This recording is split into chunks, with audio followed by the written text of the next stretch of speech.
Is a town hall, and so we're going to be opening it up for questions here in a moment. Before we do that, we have a couple veteran-specific things that we wanted to ask you. First off, and obviously you chatted about this for a while, but burn pits and burn pit exposure. We know that we made a mistake when it came to Vietnam veterans and how slow we moved to recognize the Agent Orange issue and to find those presumptive illnesses associated with Agent Orange exposure. So what lessons have we learned from that we can implement to make sure that we address this burn pit issue faster and that we identify, there's emerging science on what potential diseases and cancers can be associated with that burn pit. So what can be done to make this process faster and better for our veterans? To not do what we did in Vietnam and do what was done in New York City. There is a direct correlation between the increased number of injuries or disease of the brain, whatever that is that occurs, the cancer in the brain, that is unusual. It's exponentially higher than any other group of people. And there's a coordinate. You place them where they were near a burn pit. And they're pouring jet fuel in here and everything. I mean, they're burning everything.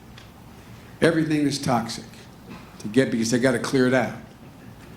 And if you can show that you can establish that where you were staying, where you were constantly exposed to one of those burn pits, it is a presumption. If you have brain cancer, it is because of the burn pit. And the only way that can be done, I can't do that by executive order. I have to get the United States Congress to vote to say, yes, that's what we're going to do, just like we did with Agent Orange. And so that's the first thing I would do, and I think that's the lesson we've learned, and we should, in fact, be pursuing it now. That's what and if it's not done by the time, if and when I get elected president, it will be done. It will be a priority, because there's an awful lot of people. Just like, for example, again, I've visited the Landstuhl base in Germany where we have this golden hour. Anybody injured, those of you who served in Vietnam, if you received the same wound in Afghanistan or in Iraq, you were likely to have lived when 60% of the people received that same wound. If it occurred in Vietnam, you would have died because of what they call the golden hour. Getting them to first-rate facilities immediately, fly them there. And so one of the things that I think we should be doing is making a correlation between that kind of commitment to veterans as well as making sure they're compensated. They just get the care and the coverage. And I think it's the least we can do. And I said, there's only one sacred obligation we have. And it's awfully hard. Those of you who are docs know I was deeply involved in the Cancer Moonshot, put together the Biden Cancer Initiative, got almost $2 billion to study it, visited every major cancer research facility in the country, and docs still don't know and can't prove exactly why some cancers spread, some don't, et cetera. But they know there's a correlation between what you're exposed to and what in fact happens. And if you're exposed, you can prove that, then in fact you should automatically. And the prosthesis is the same thing. All these people losing their legs, they should be entitled, as long as they are alive, and they're going to live on average 35 years, these wounded, 35 years of age. It's going to cost about $7 billion to care for all the needs over that period of time. But if you have a prosthesis, and we find a more modern prosthesis, one, then I have prostheses now where just like you don't say, I'm going to move my index finger. You think it, and your index finger moves. Well, they're getting the technology so good, they're able to begin to do that now. So why should a veteran who lost a leg above the hip, why should that person, if you can have a prosthesis which will cost tens of thousands of dollars, why shouldn't, when that comes available, they have it? They should. It should be automatic. Whatever the most modern prosthesis is, they should be entitled to it.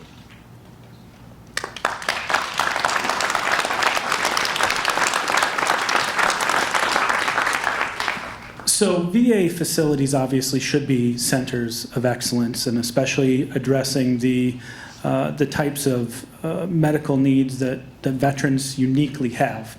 But in the state of Iowa and across the country, we have a lot of veterans that live in rural areas. They live pretty far from VA facilities. So what can be done to help those veterans get better rural access closer to home when it's something that doesn't necessarily need to be treated at a VA? They should be able to do that. And even if it should be treated at VA, but they can't get there, they should be able to get that. What we don't want to do is get in a slippery slope, though, and conclude what the president wants to do is do away with the VA and have it all be a voucher to go to a private hospital. And so that you should be able to, and you are able to in most instances, whatever your problem is, if there is a hospital near you that has the capacity to deal with what your problem is, you should be able to go and have it treated, and the hospital will be compensated by the VA, by the federal government for that treatment. But we have to not get sloppy on this. We got to make sure that the quality of care at that facility is as qualified as it is at the facility you'd ordinarily be going to. So the same test of efficacy has to apply, but you should be able to do that. And you can now in many cases. All right, we'll go ahead and open it up for questions now. I did hear someone back. Sir? Real simple, Mr. Vice President. My son is going, as we speak today, is going through officers candidate school in Fort Benning, Georgia, as we speak today. Next thing is, I was able to shake hands with Barack Obama, and I would consider it an honor and a privilege if I could shake hands with the next president.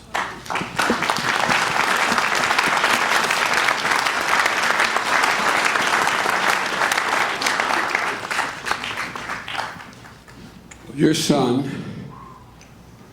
and the sons and daughters of all of you have folks that are in the military active duty now, or whether or not they are reserves, or whether or not they are involved in the National Guard.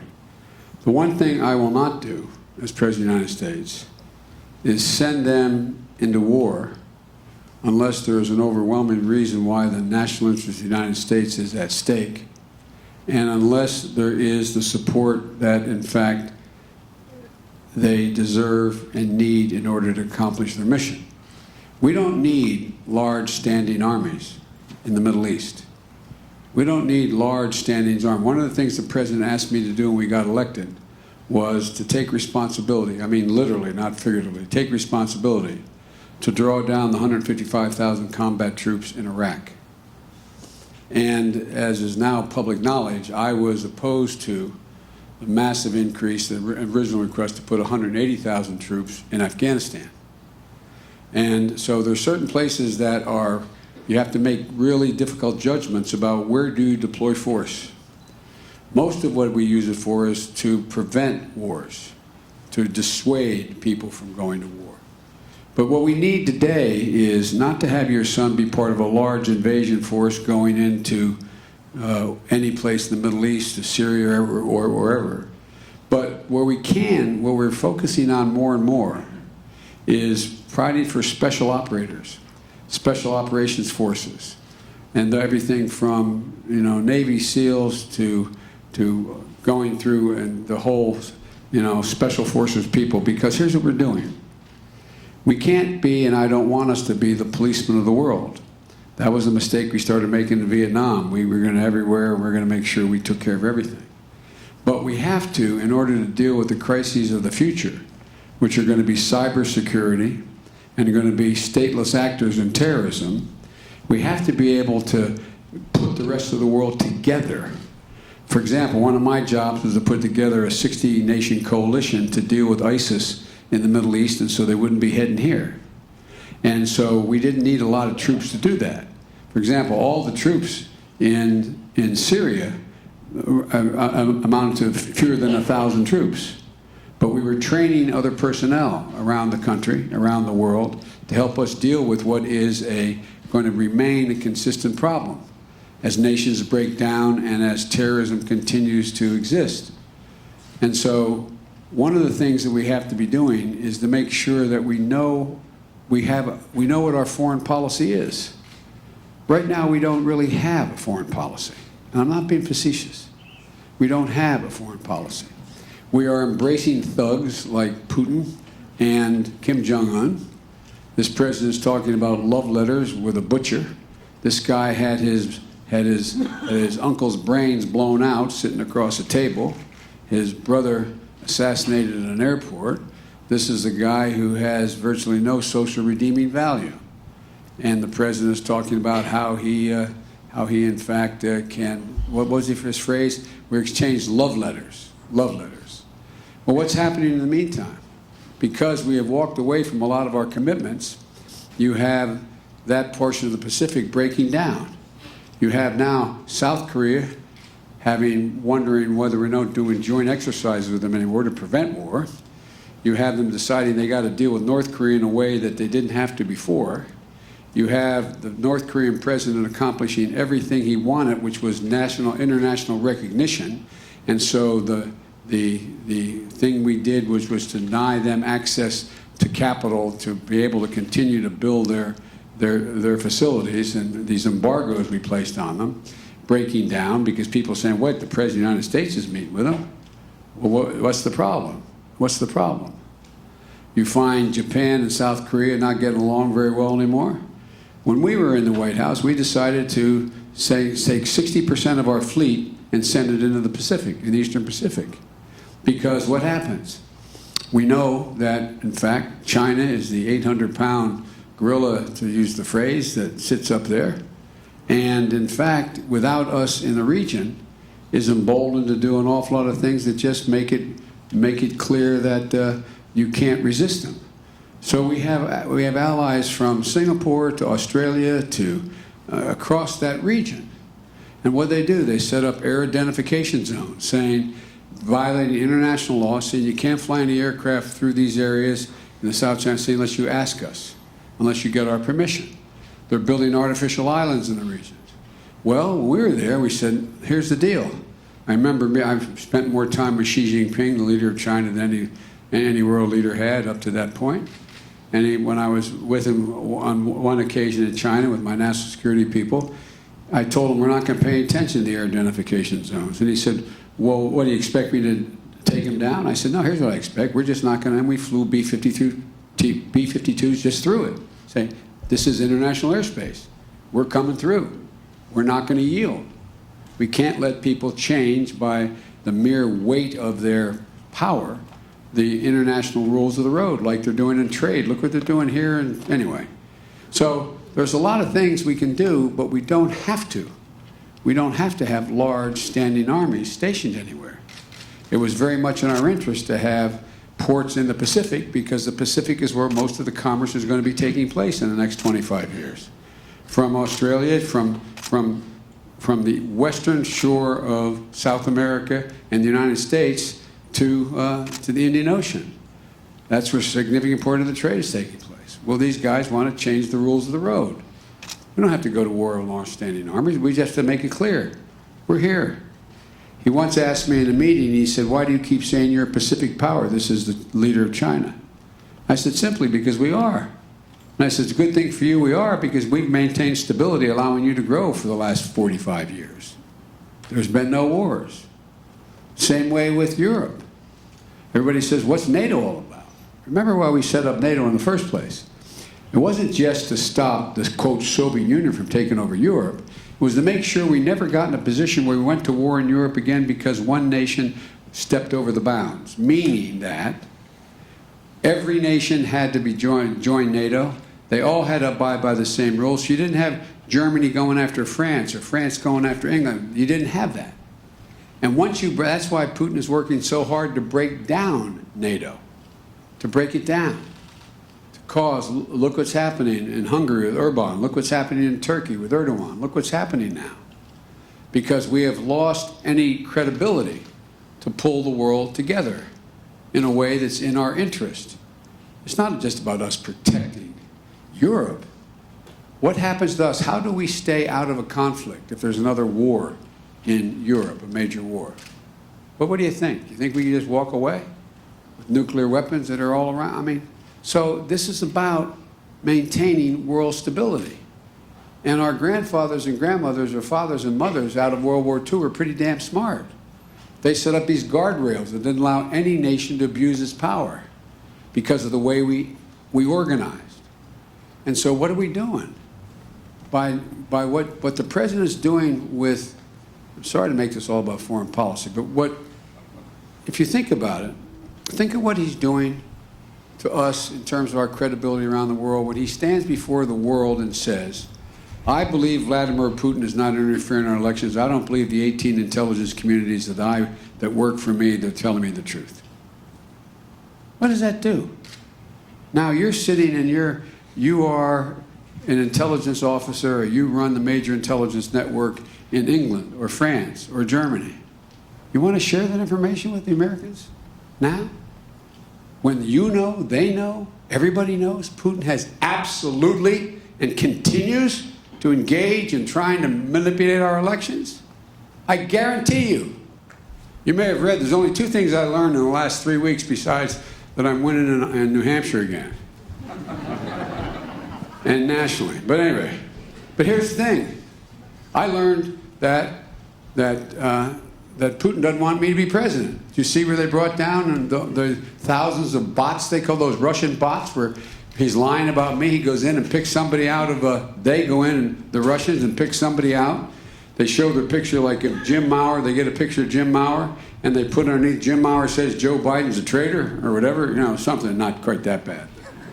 But, so they shut him down. The only other thing I know is Donald Trump doesn't want me to be the nominee.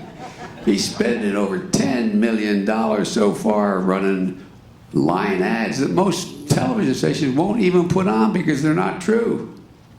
May get him impeached in the process, but not because of me. But anyway, but look.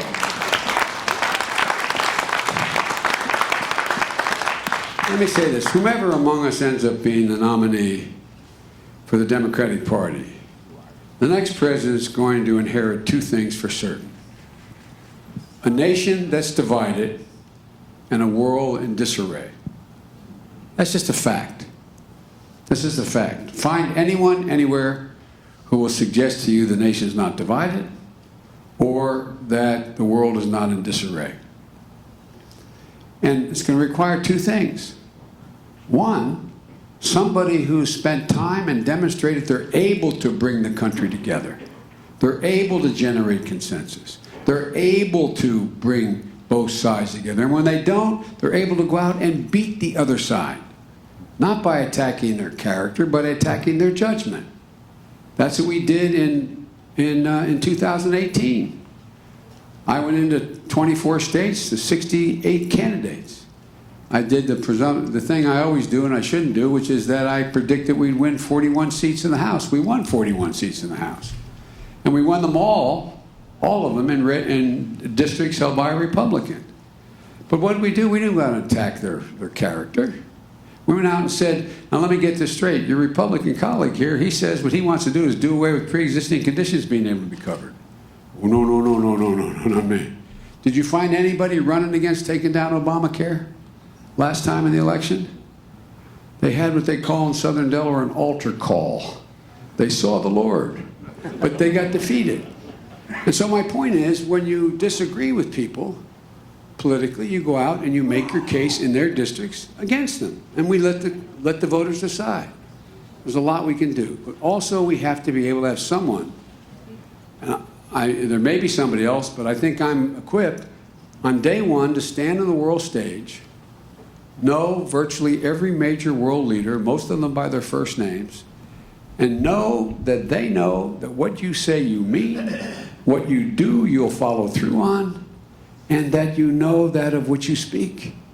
That's not always required for a new president. But at this moment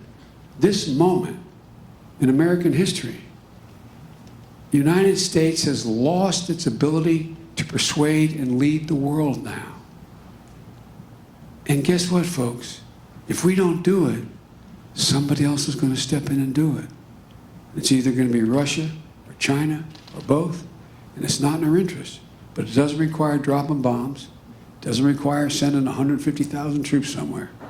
It requires being able to remind people what we have in common, pull together the alliances that were put together that have saved us for the last 60 years, 70 years from going to a major war, and move. We have time for one more question.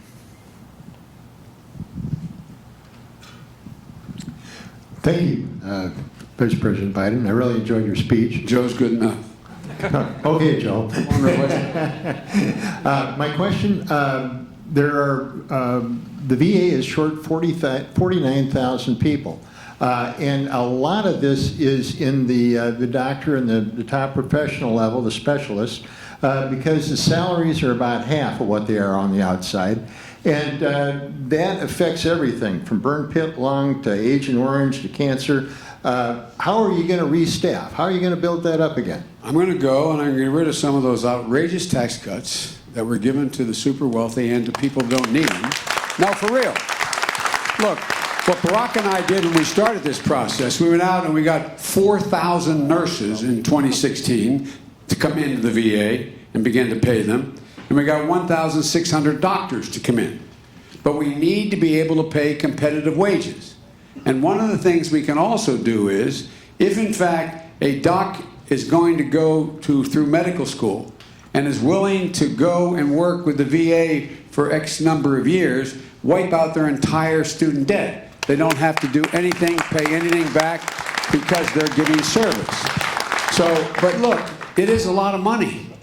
But one of the things that's happened now is we have a constituency, like your generation of mine was. The constituency, although the people didn't like the Vietnam War, and so we didn't get the kind of constituency service we got. But now, everybody knows what these 9/11 folks have done. And they're willing, if you go to them and say, look, here's the deal. I want to provide for a tax break for racehorses. I'm going to put more doctors in VA. Say, whoa, wait. These guys need the help. These guys need the help. So it's an easier sell, I have to admit, because it's so recent. It's so recent. And so many people know how many people have been injured, hurt, and damaged by the wars that they have gone to that in fact are unlike any wars we've ever fought because of the nature of them. So we just come up with a number, go to the Congress and say, here's what we have to do. This is where I'm going to get the money from. This is how I'm going to do it. I'm on board. I won't become a wonk and tell you about capital gain, the range of other things, but we can afford it. But we have to make it a priority. Anybody have a yes/no question? Hi, Joe. Hi. My name is Kathy Peggle, and my husband is a Vietnam vet. He served 2 tours. He's getting medication through the VA. If he was going through Walmart or any of his local insurance companies, just one prescription would be $300 and some odd dollars. We are living on a fixed income.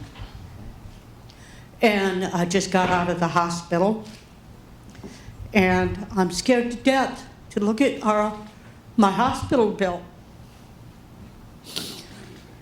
We're living from check to check. My husband is 70 years old. We shouldn't have to live like this. You shouldn't, and you won't. Let me explain 2 things. Number 1, if we just were to do, and by the way, does this stand for me? Yes. Thank you. Thank you. Let me answer your question. Drug prices are through the roof with no rational basis for the increase in the prices, number 1. Number 2, an awful lot of people who, in fact, even if they qualify for Medicare, even if they're in that circumstance, find themselves in situations where they're wondering what happens tomorrow. And so that's why, and I won't go into the whole plan I have, but by taking and restoring all the cuts in Obamacare, adding to it a public option if you choose to do that, allowing you to keep your private insurance if you want it, but if you don't want it, you can buy into a system that is subsidized now. My plan will cost a lot of money. It's going to cost about $750 billion over 10 years. But it's not going to cost $34 to $40 trillion over 10 years, which Medicare for all will cost. But here's the deal. With regard to drug prices, I am going to insist that we do two things. And that's why I guess part of the reason those $10 million worth of ads run against me are being run against me by the insurance companies. I'm going to insist that, number one, that anybody who in fact is able to purchase drugs should be able to purchase it in a way, prescription drug, RX. Gotta be careful what I say here. That the following pertains. What we're going to do is we're going to make sure that Medicare can negotiate drug prices and say, look, if you want to sell anything to us, you've got to sell it at our price. Here's the price it is. Not a joke. That will dramatically reduce drug prices, number one. Number two, to say that if in fact you find a drug that's considerably cheaper that's abroad, because a lot of them are 1/10 the price of the same exact drug.